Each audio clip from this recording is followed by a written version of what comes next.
By the way, did you hear the Neuralink thing? It's coming is in human testing now. Yeah.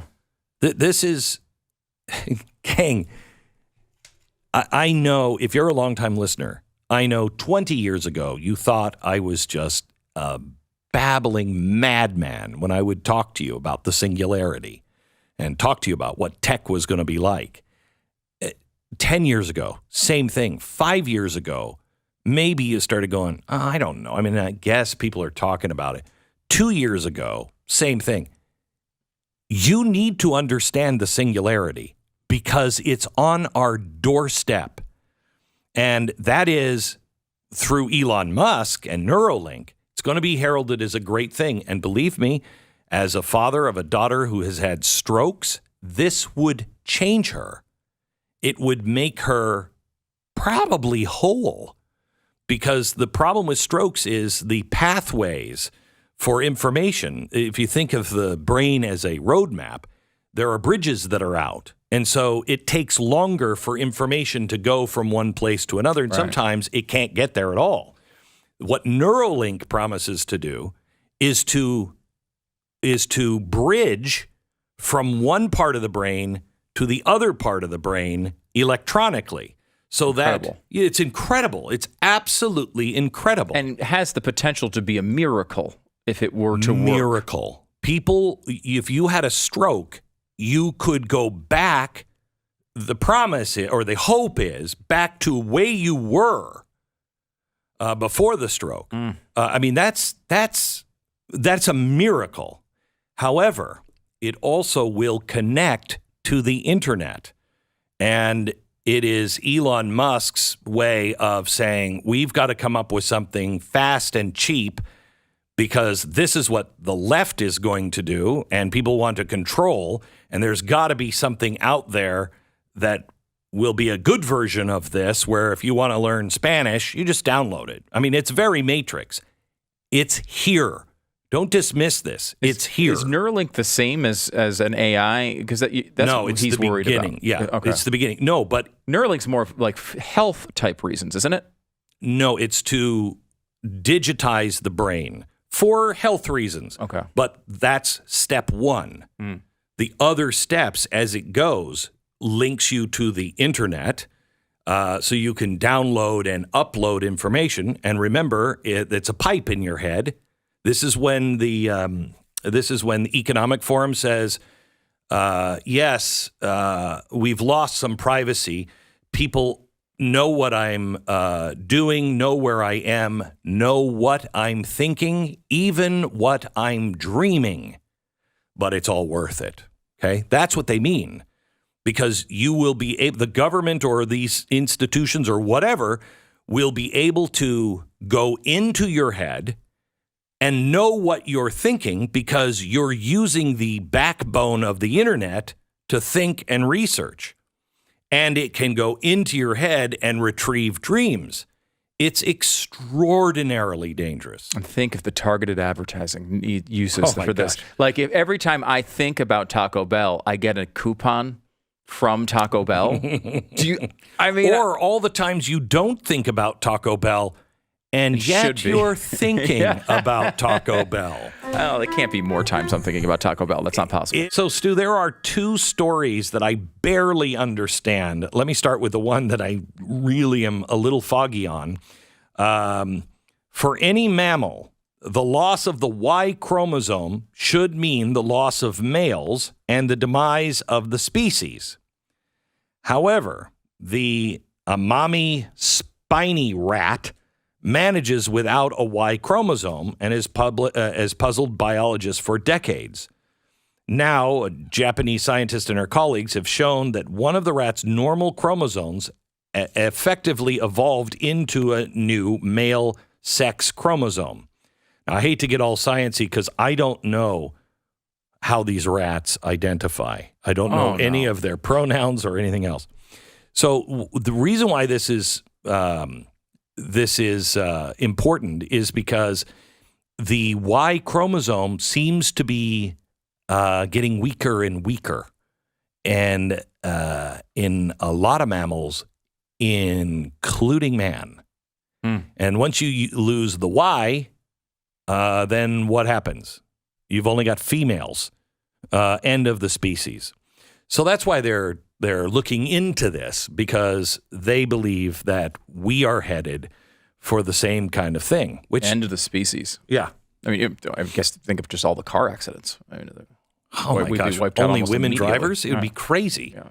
Oh my gosh, and women presidents and CEOs? Oh gosh, just shut the thing down. Lord, please come now. Anyway, so stupid. That was largely just to piss off Sarah in the other room. Oh, it is.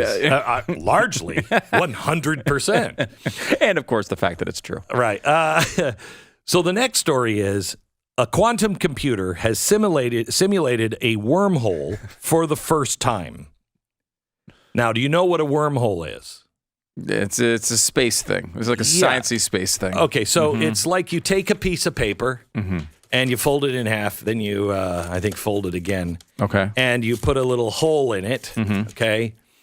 You would see that there would be two holes in the piece of paper after if you looks open like a it mask, up, okay, right, with your eye holes. In fact, it's almost the perfect mask. Okay, so and probably Fauci would have me wear this anyway. So a wormhole is a way to collapse the distance in between those two holes, okay, in space, and then they are right. You go through one hole and you're right there because they're next to each other, right, instantly. If space is folded, okay.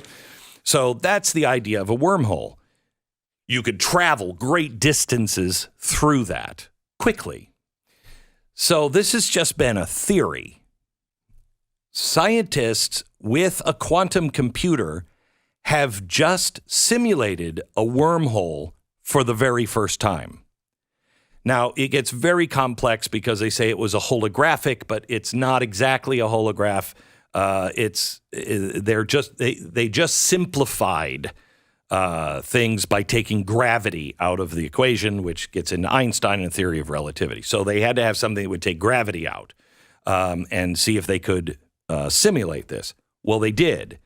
And what this means is you could have, without any wires, cables, Wi-Fi, nothing, you can take something digitally and send it from, let's say, my desk to a desk in London, and it would exist in both places. And you could close one of the doors, and it would either come back to me and only be here, or I could close my door, and it would be in London. They just did this. This changes everything. This changes everything. This is, you remember Einstein when they talked to him about quantum physics, he said, God doesn't play dice, meaning there's no superposition of a molecule or of a qubit, they're now called. It can't be both positive and negative. It can't be both 1 and a 0. But quantum says, yes, it can. That led him to say, God doesn't play dice. It doesn't work that way. Remember, the theory of relativity is only a theory. It's the best theory we have on how things work. Quantum comes up and says, I don't think the basic soup, I don't think it really goes with any of those physics. I think it breaks down at some point and starts behaving completely illogically. This shows that Einstein may have been wrong. Maybe God is playing dice. The things that we have on the horizon are so groundbreaking, and just quantum computing, all of this stuff will change life in ways it's like we're standing in the 1200s and trying to imagine today. But it's going to happen in the next 50 years. Do we have any idea where this would end up? Like, what would be the end game of this type of technology if it the biggest thing with quantum computing is you will probably solve cancer in a week. You will solve these problems that cannot be solved because it can model a million different things all at the same time. So remember, Edison said, I didn't find I didn't fail 1,000 times. I found 1,000 ways the light bulb doesn't work. You'll fail and succeed one time because you'll try all of the combinations all at once. And you'll have the answer. It feels like there are so many things right now on the fringes of science, like where we are really, where scientists are playing, right? They're at the very edges of understanding where they can go, but see the path forward. Some of these problems like this one are just beginning to be solved. And there's so many different directions, whether it's, we talked about the singularity or whether it's quantum computing or all sorts of different technologies, that it feels like one of these is going to hit in a way that totally changes the world almost immediately. But in a way, let's look at the telephone for a minute. Put yourself back at Alexander Graham Bell's time. Mm-hmm. Alexander Graham Bell comes up with it, and people think, oh, this is great. Look at this. But nobody's going to have a telephone for a long time. Yeah, they say about everything. Yeah, and they think, oh, well, electricity. Right, I'll just go to, the town square that will have a telephone, and I'll be able to call, Washington if I needed to talk to the president because there was an emergency. Mm-hmm. They were thinking like that. They would have never think of the phone today. It's no longer cordless. I mean, it's no longer corded. Right. It doesn't work with wires. It doesn't. It's a television. It's a camera. It's no longer really even for phone conversations. Right. I mean, and that's I think a really interesting example of how this goes. You think about the singularity for a second, right? Singularity being eventually we merge with machines. Tell me if this is a terrible description, but my very terrible understanding of it. Eventually, we merge with computers where we are able to access information instantly because we have maybe a chip in our head or whatever that allows us. Right. And we also have nanobot technology in our bloodstream that is keeping you alive. You don't have to take medicine anymore. The nanobots are programmed to take care of your body, and it repairs itself through technology, which is connected to AI, a giant machine outside of your body. Right. So you're one with AI. You're one with machines. You're a hybrid person. Who is That's the singularity. That's the singularity. So if you think about, let's just say for information purposes, you want to get an answer about something. In this world of the singularity, you want to know who was the president of France in 2004, right? You'd be able to access that information instantly inside your brain, basically. Yeah, right now you have to go to Google, open up Google, and type in your question. Right. The singularity, the way it would be imagined to be used at its highest level who was the president of France? Oh, it was so-and-so. Right. Okay. The minute you think it, the answer is there. Right. Because you're connected to everything.